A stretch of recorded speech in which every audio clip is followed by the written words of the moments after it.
નમસ્કાર વિદ્યાર્થી મિત્રો, કેમ છો? મજામાં? અરે કેમ, શું થયું? મજામાં નથી? અરે હા, યાદ આવ્યું, બોર્ડની એક્ઝામ આવી રહી છે નહીં એટલે ને. પણ એમાં મૂંઝાવશો શું મિત્રો? મને ખબર છે કે 10મા ધોરણનો અંગ્રેજી વિષય તમને ખૂબ બોરિંગ લાગે છે, એટલે જ મેં વિચાર્યું કે તમારી સમક્ષ કંઈક નવું રજૂ કરું. બરાબર, એટલે આપણે લઈને આવ્યા છીએ એક વેબ સિરીઝ 10મા ધોરણના અંગ્રેજી વિષય માટે, જેમાં તમને હું દરરોજ એક ચેપ્ટર એક્સપ્લેન કરીશ. અને મને ખબર છે એક ચેપ્ટર તમે દરરોજનું જોઈ લેશો એટલે આરામથી તમારું રિવિઝન થઈ જશે. અને એ પણ ટેન્શન લેતા લેતા નહીં હો ભાઈ, એકદમ હળવાશથી, રમૂજથી અને રમત અને ગમ્મતની સાથે. Okay, so let's start. Chapter 1 Tajnagar. મિત્રો, તાજનગર છે ને એ હરિયાણા સ્ટેટમાં આવેલું છે. હરિયાણા સ્ટેટ એટલે ગુજરાતની ઉપર રાજસ્થાન અને રાજસ્થાનની ઉપર દિલ્હીની નજીક આવેલું સ્ટેટ એટલે હરિયાણા, જેમાં ગુણગાંવ ડિસ્ટ્રિક્ટ છે. એ ગુણગાંવ ડિસ્ટ્રિક્ટની અંદર એક તાજનગર નામનું એક નાનું અમથું ગામડું આવેલું છે. હવે આ ગામની અંદર છે ને એક રેલવે લાઈન પસાર થતી હતી.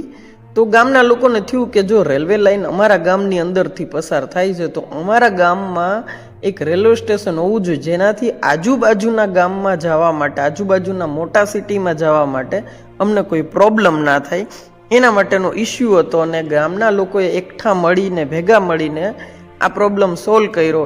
એની આ સ્ટોરી રિયલ સ્ટોરી છે. બરાબર, તો એમાં તમને ચેપ્ટરમાં એવું આપેલું છે કે 25 વર્ષ સુધી આ લોકોએ પોતાની ડિમાન્ડ સરકાર પાસે મૂકી. બરાબર, લોબિડ ડિમાન્ડ. તો એ લોબિડ એટલે કે એને ધક્કા ખાધા.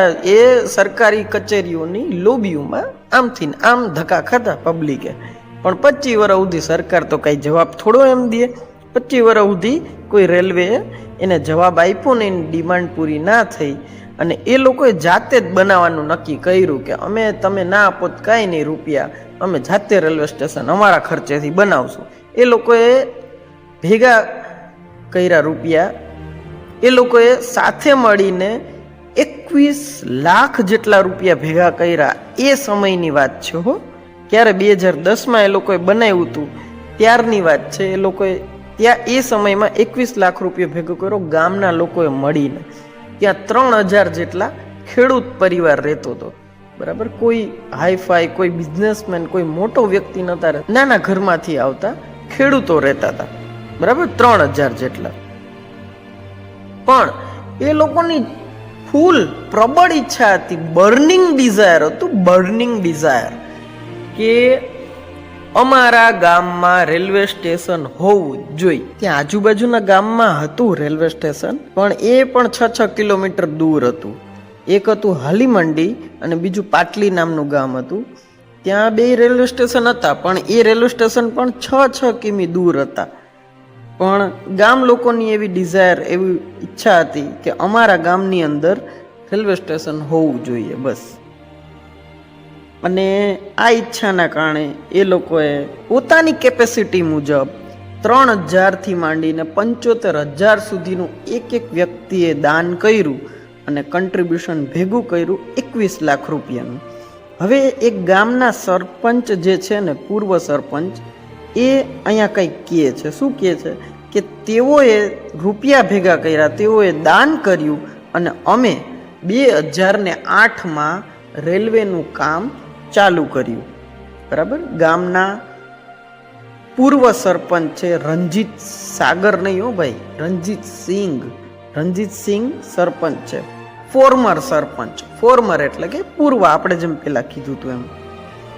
હવે આ ગામના લોકોને ત્યાંથી ક્યાં જવાનું થતું હતું કે ગુણગાંવ જવાનું થતું, દિલ્હી જવાનું થતું. ગુણગાંવ ત્યાંથી 28 કિલોમીટર દૂર, દિલ્હી ત્યાંથી 56 કિલોમીટર દૂર, રેવાર 34 કિલોમીટર દૂર.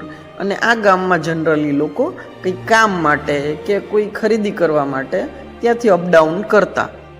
અને કોલેજ માટે વિદ્યાર્થી પણ અપડાઉન ત્યાંથી કરતા. એટલે આ લોકોનું ડેઇલીનું આવવા જવાનું હતું, એટલે આ લોકોને બહુ પ્રોબ્લેમ પડતી હતી. એટલા માટે આ રેલવે સ્ટેશન બનાવવામાં આવ્યું.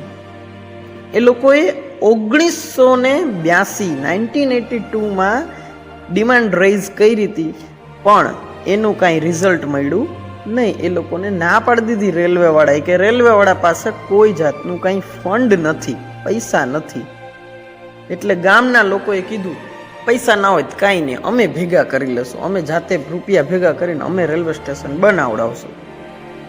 એટલે એમાં એ લોકોએ એક લાઈન લખેલી છે. 11 લોકોની એક ટીમ બનાવવામાં આવી હતી કે ભાઈ કોણ કયું કામ કરશે. બધાને રેલવે સ્ટેશન બનાવવું એટલે બહુ મોટી જવાબદારી કહેવાય ને. મેં કીધું ઘણું બધું ડોક્યુમેન્ટેશન પણ કરવું પડે, ઘણી બધી જવાબદારી. ઘર બનાવવું હોય તો આપણે કેટલા બધા લોકોને ઇન્વોલ્વ કરવા પડતા હોય. તો એવી રીતે 11 લોકોની ટીમ બનાવી હતી. 11 લોકોનું મેમ્બરની ટીમ હતી અને એમાં હુકુમચંદ નામના એક મેમ્બર હતા. એણે કીધું કે we decided to craft our own destiny. પંચાયતે રિઝોલ્યુશન પાસ કર્યું 2008માં અને પછી રેલવેનું કન્સ્ટ્રક્શન ચાલુ થયું. ફાઇનલી 7 જાન્યુઆરી 2010ના દિવસે એ લોકોને રિઝલ્ટ મળ્યું કે જ્યારે આ રેલવે સ્ટેશન બનીને તૈયાર થઈ ગયું. અને આ ભારતનું પહેલું એવું રેલવે સ્ટેશન છે જેમાં રેલવેનો 1 પણ રૂપિયાનો ખર્ચ થયો નથી. તો આ હતું તાજનગર.